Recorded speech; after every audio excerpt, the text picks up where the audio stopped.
My name is Douglas Carey, and we'd like to welcome you to United Nations Week News and Views, edited by my father, John Carey, with assistance from myself. We try to look at United Nations news that you would not ordinarily see in the mainstream media and give views that are not necessarily represented elsewhere. Press comments on last week's initial talks reflect gloom at best concerning Middle East peace talks. If you put two bulldogs together with no one to keep them apart, what do you expect? What is the magic of direct talks other than it's being a change from mediation? And of course, Hamas is not at the table. But who evidently will be at the table are George Mitchell and Hillary Clinton. With the two main negotiators meeting only every 2 weeks, the proposed one-year time limit for completion of peace will go by quickly. And quickest of all is the September 26th end of Israel's 10-month moratorium on West Bank settlement building. My father said again what he said a week ago. Don't try to solve all the biggest problems at once. Pick one of less prominence than settlements, boundaries, refugees, and Jerusalem, and see if, in a less tense atmosphere, it isn't possible to work out mutually agreeable procedures. Less turgid subject that is suggested to start with is the use of underground fresh water and aquifers that straddle the lines in the sand between Israelis and Palestinians. Let the two sides simply agree to meet periodically and talk in broad policy terms at first. Eventually, they might be willing to create a standing advisory body, which itself might evolve into a quasi board of directors with limited powers over how water is to be shared. I can tell you firsthand that this is not something new and experimental. It has been used for generations and centuries throughout the American Southwest and northwestern Mexico, which all used to be part of the same country. And as a former member of the Camp Verde Water District, we met monthly to discuss how this extremely valuable resource would be distributed amongst farmer members of this irrigation water and rights. And it may very well prove to be prudent and helpful if this was something that the Israelis and Palestinians joined on. This would not be an alternative to the program agreed on, but a parallel development that might just end up leading the way to peace. Now, on another topic, the Disabilities Convention. On September 3rd, a 3-day conference concluded on how to better implement the Convention on the Rights of Persons with Disabilities, in force since 2008. We, the U.S., signed it in July 2009, but have not yet ratified it, although 146 countries have signed and 90 have also ratified. Nor have we even signed the convention's optional protocol. The states parties will meet again a year hence in early September 2011. The convention asserts the rights to education, health, work, adequate living conditions, freedom of movement, freedom from exploitation, and equal protection before the law for those with disabilities.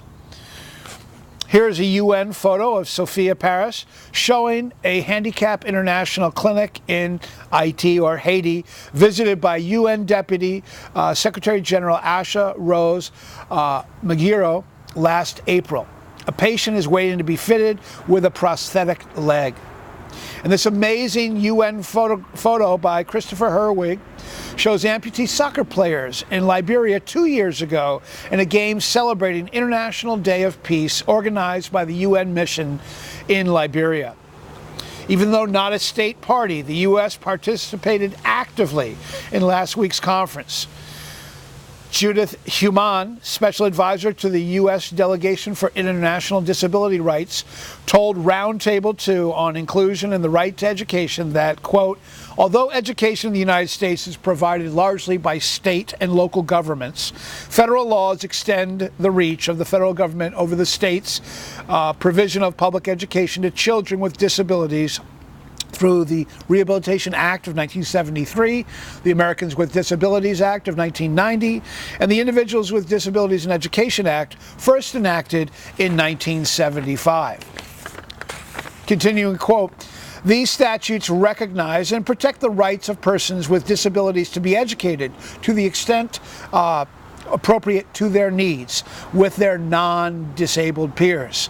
Under these laws, public elementary and secondary school systems, as well as private schools receiving federal funding, must provide children with disabilities a free, appropriate public education designed to meet their individual needs and in the most integrated setting appropriate. Through IDEA, eligible children are entitled to appropriate special education and related services, early intervention, and supplementary aids and supports generally from ages 3 through 21 or upon high school graduation.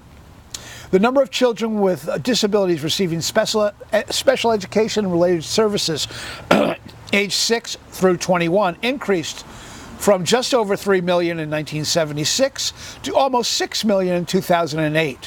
For those aged 3 to 5, the numbers increased from 196,223 in 76 to just over 700,000 in 2008. Ms. Human told Roundtable 1 on living independently and being included in the community that, quote, in the landmark 1999 Olmstead versus LC decision, the U.S. Supreme Court affirmed that the American with Disabilities Act, ADA, protects the rights of persons with disabilities to live in the most appropriate integrated setting. Recognizing that the Olmstead ruling was a critical step for our nation, because it acknowledged that the choice to live independently is one of the most fundamental rights of Americans with disabilities, President Obama launched a community living initiative on the 10th anniversary of the Olmstead decision. It would be a good thing for President Obama, and if President Obama asked the Senate to give its advice and consent to his ratifying the Disabilities Convention so that, among other things, the next time the states parties meet, we could participate in a more fully fledged role. But he has other pressing matters on which to expend his political capital. As a school teacher, inclusion of students and young people, as well as young adults and older adults, in a less restrictive setting is essential, not just for those with disabilities, but for those without disabilities, to truly understand that these are fully functioning adults who need to be given a chance, and having them segregated or separated from the main population in any given setting will be detrimental to both groups. So I applaud this move and really hope that the Senate can bring up this issue. Friends, that's all for this September 6th issue of United Nations Week News and Views. We'll be back with the next issue. Meantime, do send along your own views on these or other UN-related issues to www.unweek.blogspot.com. Goodbye for now, and thanks for watching.